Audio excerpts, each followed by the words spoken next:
Kad kāds no politiķiem Latvijā klāsta par 90%, man uzreiz paliek interesanti, kurā mirklī potenciālie vēlētāji tiks uzmesti.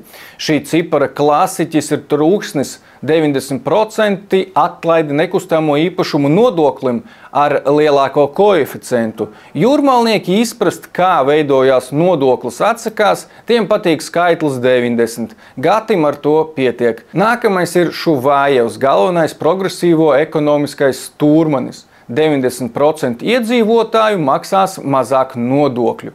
Lieliski! Tad starpību nokompensēs tie 10%, kam nodokļus palielinās. Ar pensijām problēmu nākotnē arī nebūs. Un pēc gada iztrūkumu budžetā nelāpīs ar aizņēmumiem. Bet kopumā jau klasika solīt masām lielus labumus, jau skaidri apzinoties, ka dzīvē tas nerealizēsies.